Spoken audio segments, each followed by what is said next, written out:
So we talked last time a little bit about the fact that today we were going to do our elevator pitch. And we also talked a little bit about the fact that the elevator pitch would kind of play into the big picture of what? Who remembers? What's that big piece that we're going to create for our business? Business plan. All right, a business plan. Excellent. At the end of the day, the more you say what your business is, right, the more it just kind of rolls off the tongue, and then you can be a little flexible with it, right? And where you want to get to is you want to get to, you're so comfortable with knowing that what it is you do, that if someone asks you, it just kind of comes out naturally, like a conversation, right? When you start, it's going to be very rote. It's going to sound very scripted at first because you're trying to remember the key things, right? You're trying to remember all the little things about your business that are important. When people ask me what I do, right, I'll kind of start off with my elevator pitch. So if people say, hey, what do you do in your business? I always start kind of introduce myself. I'm like, oh, all right, so if I don't know them, hey, Brian LaFauci, I own One Sports. So what we are is we're a one-stop sports shop for everything indoor sports. And included in that, we have a gym, a full-service physical therapy location, and a full-service bar and banquet room. So we can not only meet your sporting needs, but we can meet all those other things that people who are usually interested in sports want to do, which is eat and drink, maybe have a sports banquet, maybe get a workout in while the kids are on the field, or if you get injured, go to the physical therapist and get treated immediately. So we're a comprehensive sport facility. And that's it. So I give the little spiel. They get an idea of what we do. I don't go into the real nitty-gritty of all our programs, because have you ever listened to someone that just goes on and on and on about a specific topic? Mm-hmm. Yeah? Does anyone have someone that they know really well that when you talk to them, you kind of get ready to all right, after a couple minutes, I got to find a way out of the conversation because they're going to go on and on and on. So your elevator pitch that we're going to talk about today, the biggest thing you can remember is, we'll talk about it being short, but you just want it to be right to the point. So why do you think it's hard to just get to the point with your business? Because I want to talk about excited. So what she just said was, because I want to talk about it, because I'm excited. And that is the best answer you could have given. So if I wanted to, easily, I could stand up here for an hour and a half and talk about my business. Because I could talk about how awesome I think the youth leagues are and why they're good. And how what we're doing with the adult leagues. And how the gym is working with all, I could really bore you to death for an hour and a half. Because it's exciting to me, it's important. But at the end of the day, all of you have thought so much about your business and are really excited about it, that when someone asks you, all these, your brain just kind of explodes. I can tell you everything about this, because I have thought about it so much. So to narrow that down and make it real specific is difficult. So what is an elevator pitch? We started on this already. So the key words in this are, your elevator pitch is brief, right? It's short, and it's to the point, and it tells everybody the basics of what you do. Now they call it an elevator pitch for the reason that if you were to go in an elevator ride is about 30 seconds to a minute, and if you saw someone in the elevator and you told them your spiel about your business, you could complete that in about 30 seconds to a minute, right? That's why they kind of call it an elevator pitch. If you walk into an elevator and you just randomly turn to the person next to you and introduce yourself and stop pitching your business, they might be a little uncomfortable. Where do we get opportunities to be face-to-face and give our elevator pitch to people? How many people here go to any sort of networking events on any sort of regular basis? All right, cool. So now we have an action item, right? So if you're thinking of a takeaway from this class, something you want to write down, something you want to remember, something you want to get on your calendar, right? You're going to spend time today creating your elevator pitch, and you're going to be working on it over the next couple weeks. My suggestion to you is find some networking opportunities. They have them almost every day. At some place, there'll be a networking event that is strictly just to get people together to talk about their business. Should be to the point, interesting, and clear. The biggest one there is interesting. You got to find a way to make it stand out, make it sound a little different. So when you are thinking about your product, and as you're going to write down stuff today, what makes your product interesting? So a lot of times what can make something interesting to people is there's a social cause to it. That's a great one. You know, we do this and we give back. Excellent way to get people's attention. I said this before in other classes that when I sometimes give my elevator speech, depending on who I'm talking to, I will throw in there that we are a veteran-owned business. So I will leverage the fact that right now in America, being a veteran, in most cases, not all cases, but in a lot of cases, people respond to that favorably. They respect it, and they will maybe tend to come to my place over some other place because I have that veteran, that we're 100% veteran owned, okay? So I use that, right? It is more than okay, and I would encourage all of you, if you have some disability that you're overcoming and still doing this, what you're doing, that's commendable, right? And I would not hesitate to put that out there. Because I do think it makes you stand out. It gives you that little bit of specialness, right? People know that, oh, wow. So it might have been a little bit harder for you, and you still work through it, and you're still doing this. Take that. Be proud of that.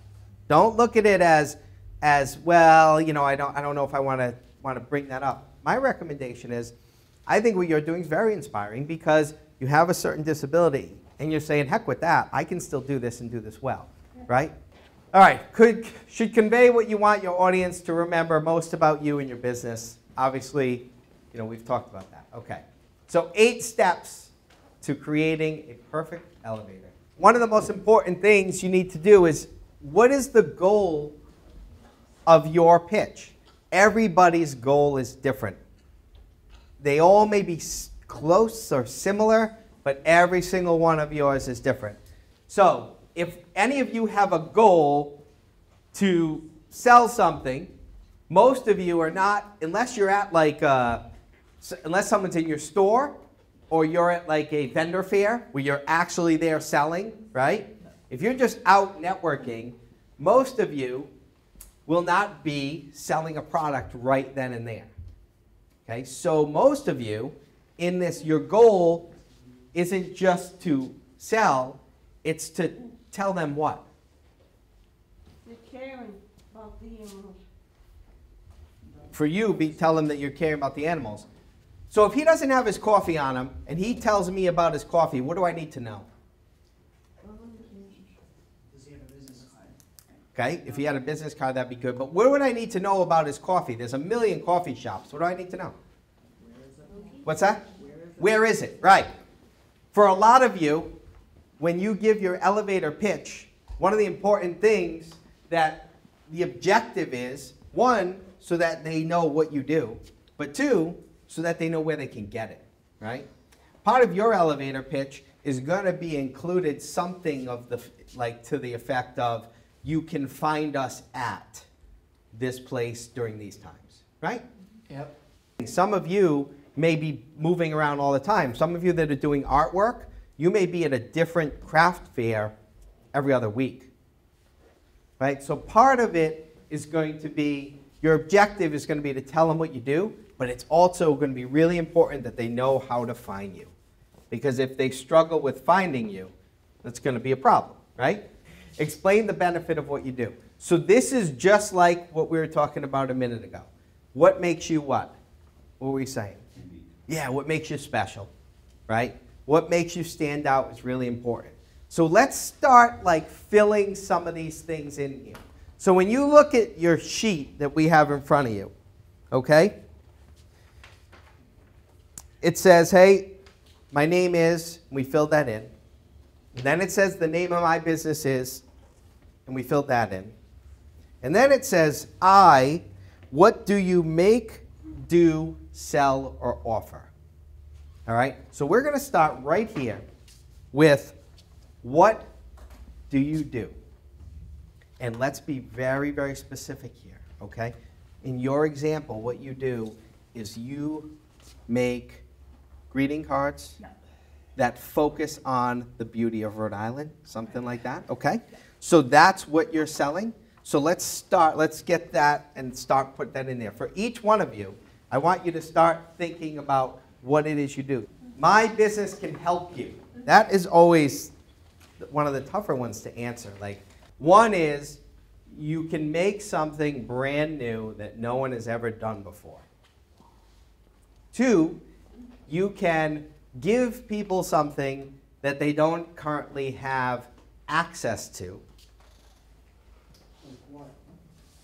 Prime example, if you live in a neighborhood and there's no convenience store and all the neighbors are like, I wish we had a convenience store in this neighborhood, and you put a convenience store, well, you didn't create something new because convenience stores have been around forever, but you brought something to an area where there was nothing before, right? So you can create something brand new, which is like the smallest percentage of businesses create something. Like Apple, when they came out with the iPhone 10 years ago, created something brand new, right? It's very rare that you see that stuff, right? That you don't have to do that to be very successful. Excellent. So the third thing you could do is called taking away a pain, right? And they use the word pain kind of like relatively. But what you're doing is someone has a problem or a pain, and your service takes that away, right? So not like Tylenol, even though Tylenol takes away real pain, right? If you provide reclaimed and recycled bicycles to people at a very low price, you're giving bikes to people that otherwise don't have bikes and wanted a bike, right? So you're taking away that pain, okay? If you, whatever it may be, you take away pain. So create something new, put something in an area where they need it, or kind of quote unquote take away. Okay, so communicate your unique value proposition. So that's a lot of what you did in I do this and my business can help you. That's called your value proposition. It's a big word, it's stupid, right? Why, I don't know why we have to make up big words. Really, it means, why do I want you to come to my house? It's pretty simple, right? Your value proposition, why do I want you to speak for us, right? So your value proposition is that when you speak, it's super impactful, right? People are really captivated and you can hit at their hearts, right? Right? When people read your books, your value proposition is you kind of live this, and you can tell a story that kids who have lived through this, like, maybe wouldn't get otherwise, right? Strong value proposition there. Your value proposition, one of the things you talked about last week was potentially having horses as part, like, of what you're doing, right? Yep. Good value proposition, right? Kind of cool to come out, have some coffee, pet a horse, a little equine therapy going on there too, right? So we all have different value propositions, and that will be in there, right? So remember, what makes you unique is the most important thing. So the next one says, my target customers. Coffee, yes, coffee drinkers are definitely your customer, right? Let's narrow it down. So now you know coffee drinkers are your customer. Where is your shop going to be located? Okay. So coffee drinkers who live near, drive by, right? Yeah. So now we narrow it down. Your customers are coffee drinkers who live near North Smithfield. For the most part, someone who lives in Westerly is not going to wake up in the morning and say, I cannot wait to drive to North Smithfield for my coffee this month. Right, it's not going to happen, right? Even if it's great, you may get them once a year. They're not going to be your everyday customer, right? So for those of you, when you think about who your customers are on that last one right there, okay, you also need to think about the area your customer's in. We talked about this. You said you're in Oakland Beach, okay? You said there's not a ton of customers there right now, although if you can convince them that you can do a better job and bring them their coffee, there could be more customers there for you. But your area isn't going to be Western Massachusetts, because you don't want to drive 2 hours every day to cut a lawn, right? So you're going to stay in a general area. No. So in that, you're thinking, for that bottom question, you're thinking who and where, okay? So here's where it can get a little tricky. Let's go to this group here, because these two right here both speak, right? They do speaking engagements. So who do you think who's their customer? Are their customers necessarily the people that are listening? It can get a little tricky. What if you speak to a bunch of kids at school, like a bunch of third graders? Are the third graders your customer? No, right? But that's who I speak to all the time. I speak to third graders. So who's your customer? And I picked on you because you wrote the right answer there. I saw ahead of time you'd written the right thing, what I would have wanted you to write. So your customer is who's paying for your service. And sometimes, in a lot of cases like this, the person who you are actually helping, and this may apply to you as well, the person you're actually helping isn't the person who's paying you. If you are doing speaking engagements for kids, you're not going to the 3-year-old to sell them on it. You're going to the school, right? So it's knowing who you need to sell your product to, who your real customer is. The computer guy knows that his customer is probably the finance guy at this business, right? It isn't the end user. Same thing for you. Your customer is not really the end user. Even if a kid goes into Barnes & Noble and picks this up, are they normally going to buy it? No, you're marketing, your end user is the kid maybe reading it, but mom and dad are going to buy it, right? So your target audience in that last one can be a little tricky, even if I was doing something as generic as bottling water, and everybody drinks water. My target market still wouldn't be everybody, because a number of reasons. I don't have enough water to get into every single store in the country. I wouldn't be able to do that. Like there's however many millions of people there are in the United States, I can't get all that bottled water into every store that everyone can buy it. So at the end of the day, we're all starting somewhere, and we need to know who specifically is going to buy our stuff. In your case, because of what you're doing, right, in order to do a line of clothing, right, and so I've worked with a couple people who've done clothing lines. So before you can sell a t-shirt, you have to maybe have a photo that you can put online to say, buy this t-shirt. If you're going to take a photo of a t-shirt, what do you actually have to have? And you actually have to have the t-shirt, right? So for me to buy this shirt that I'm wearing today, I actively had to go into the store, and they had to have the shirt there. So for the company that made this shirt, they had to produce it before I could buy it. It's the same thing with you, right? For you to sell a shirt, you have to make a shirt. Do you have unlimited money? No. So you have to, in your business plan, you're going to say, all right, I can afford to make 200 shirts to start. So if I'm going to sell those 200 shirts, I need to know how I'm going to try to sell them. And if I say everyone, I'm not going to target the right people to sell those shirts, right? So based on what you told me last week, your shirts are kind of expression, little trendy, right? Allowing people to express themselves. Who buys shirts like that? Who buys shirts that are like trendy, You do. Awesome, right? How would you describe yourself? Old, in your 70s?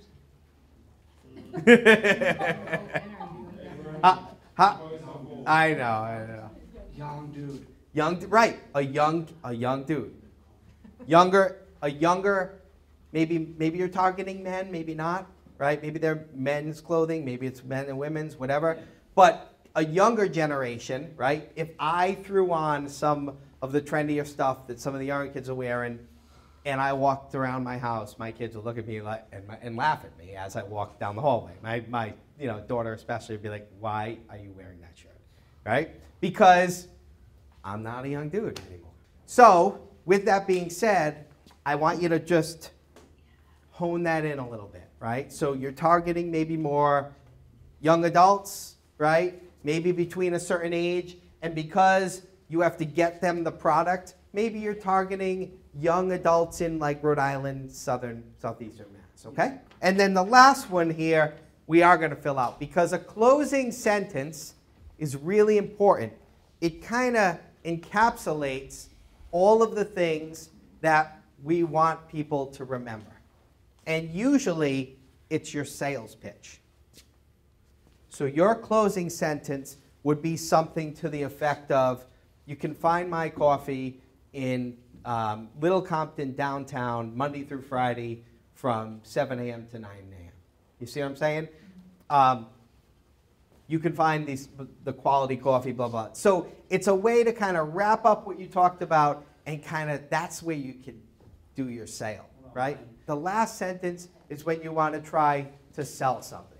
With me, with my business, because there's so many different pieces, I usually just try to do two things. One, if I think they're just a little interested, and how do you know if you're boring someone? And it's okay. I give people my elevator speech, and I can tell when they don't give a crap about what I have to offer. It's okay. It's going to happen. Some people just, they don't care. That's not what they're interested in. They just don't pay attention. Yeah, they don't pay attention. So eye contact is big, right? If you're telling someone your elevator pitch and they go reach for their phone, right? Okay, right? Don't spend too long, right? Usually. Or if they change the subject, try to interject. But if someone listens, and if somebody beyond listening does what? Care.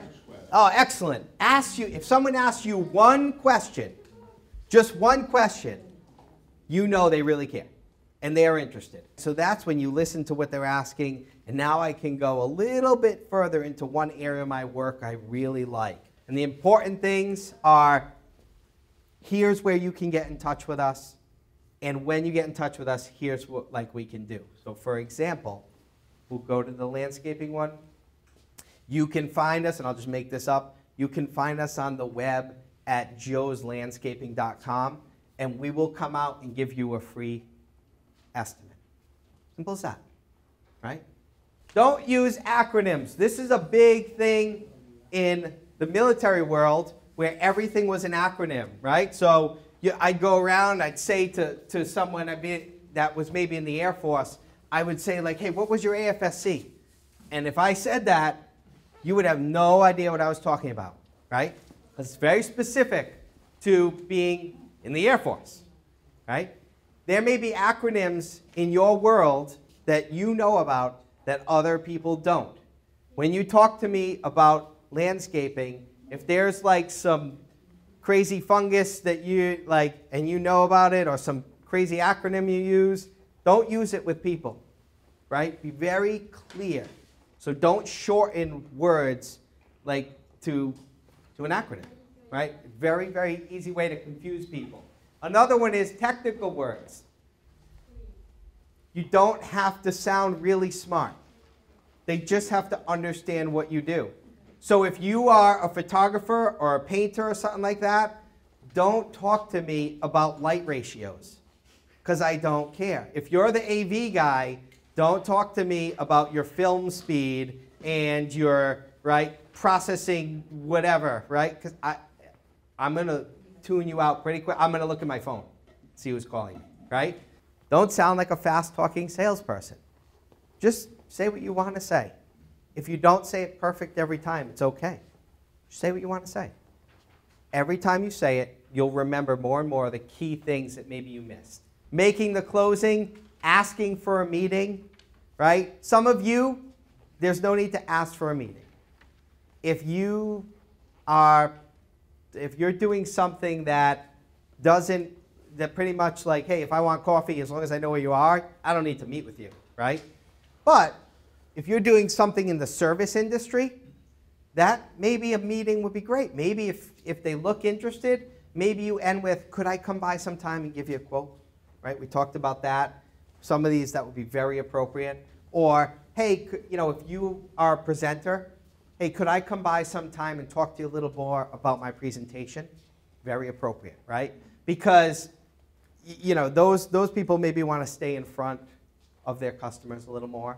They go into a little detail here of how to get a meeting. I don't think there's a right or wrong. If somebody wants to meet with you, they're going to meet with you if you ask them. Keep it fresh. This is really important. So you're going to do this, and you're going to create your pitch, and then a year down the road, your business may be a little bit different because of what happened, right? So keeping it fresh, realizing if you say the same thing 20 times and people keep looking down at their phone, maybe we need to change it a little bit, right? Remember, from the first week, whose opinion matters the most? It's not necessarily what we think, it's what who? Friends, What's that? the people, your customers. Your customers. Excellent. And then lastly, practice. And most importantly, and I think you would do a great job of this because you seem very passionate about what you're looking to do. Be excited, right? How many people are naturally like high energy people? I kind of fall into that boat, right? How many people are a little calmer, like to kind of chill out? All right. So you're going to have to pull out of your comfort zone a little bit. If you are naturally a little calm, you like things relaxed, right? If I want you to really be interested in what I'm saying, I can't be like chilled out, right?